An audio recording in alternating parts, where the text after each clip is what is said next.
Hi. All right. Screencast by Mark Jackson over the topic of depression. What I knew before is I thought depression was just like when you feel down, when you feel sad, when you don't feel like yourself, you don't feel like doing anything.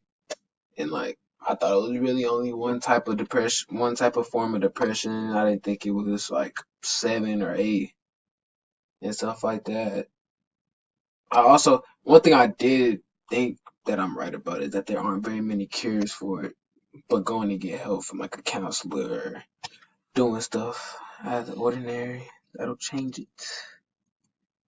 The definition of depression is feelings of severe despondency and dejection. Despondency is a state of low spirits caused by a loss of hope and courage. Dejection, a sad and depressed state, low spirits. Depression is a common mental disorder that presents with depressed moods, loss of interest or pleasure, feeling of guilt or low self-worth, disturbed sleep or appetite, low energy, and poor concentration. So basically all things that don't make you feel like yourself. For real, it falls in the category of just not wanting to do anything and feeling like you're not worth that much. Is depression considered a disease? This question stood out to me.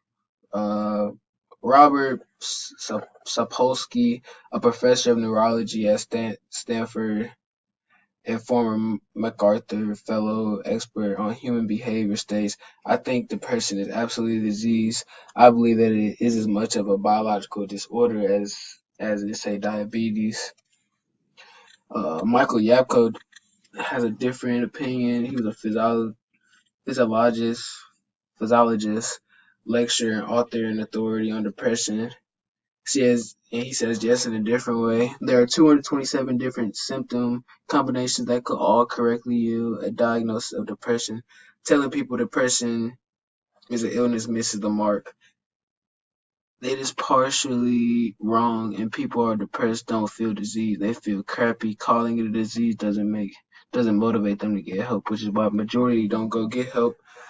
I agree with what he said because, like he said, like going people that feel depressed don't go get help sometimes, and that's why you see sometimes people that kill themselves, or like some people that like they never around talking to anybody, or they're happy, but then you hear that they were sad when they die behind doors and stuff like that because they don't feel like they're diseased or they're sick like they got the flu or something or diabetes or something that has to get cured in order for you to keep living, but they just feel sad, crappy, and other stuff like that, so they don't think it's that big of a deal. Causes of depression.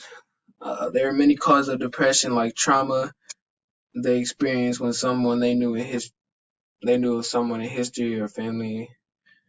Uh, the main cause of depression are abuse, medication abuse, medication, death or loss, personal problems, and major events like a new job or graduating.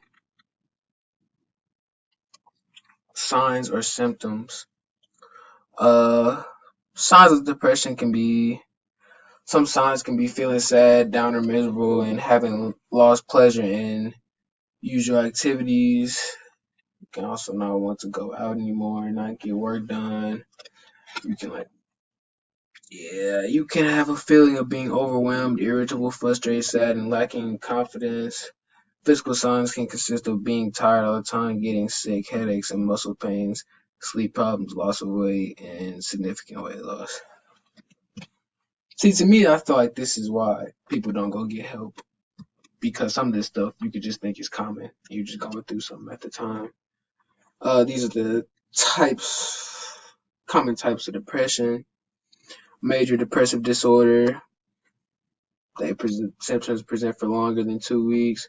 Persistent depressive disorder. Depression present for most days during a 2 year period. Bipolar depression. A depression episodes that often accompany the manias of bipolar disorder. So basically having like two different personalities and stuff. Postpartum depression can occur soon after delivering a baby. Premenstrual dysphoric disorder, significant mood symptoms that occur during the menstrual phase, puberty, stuff like that. Seasonal affective disorder, depressive episodes that reoccur in the winter months, probably around this time. Atypical depression, depressive episodes with reactive moods, increasing appetite and sleep. Medical treatment. You can use antiperspirants for more severe cases that help ease the symptoms of depression and return a person to better level of functioning, so make them feel more like themselves. Therapy is also a key because if depression goes untreated, then it can lead to further things like wanting to kill yourself or do things. Yep. Things to avoid. Some of the things that you may want to avoid: don't make long-term commitments when you are feeling down and depressed. Basically saying like you're like going through school or something, and you make a commitment to like sign up for a club later in the school year or play on a team. You tell the coach you're gonna play for the team, but then you get to that time and you're overwhelmed, and that just makes you more overwhelmed. And then you get stressed out because of how much you have to do. And then don't assume responsibilities for events which are outside your control. So basically the same thing as the last one. Don't be critical of yourself and don't avoid treatment for sicknesses or avoid going to get help if you don't feel like yourself.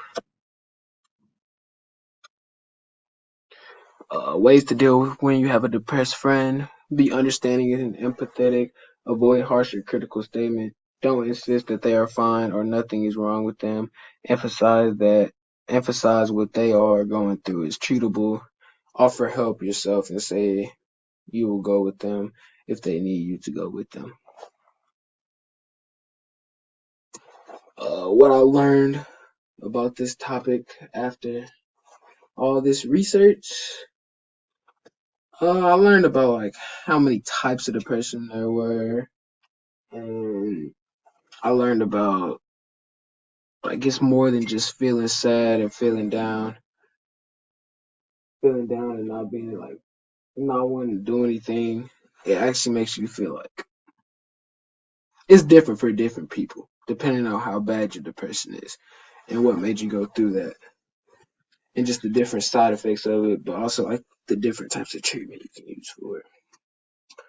And this is my presentation on depression. Thank you for watching.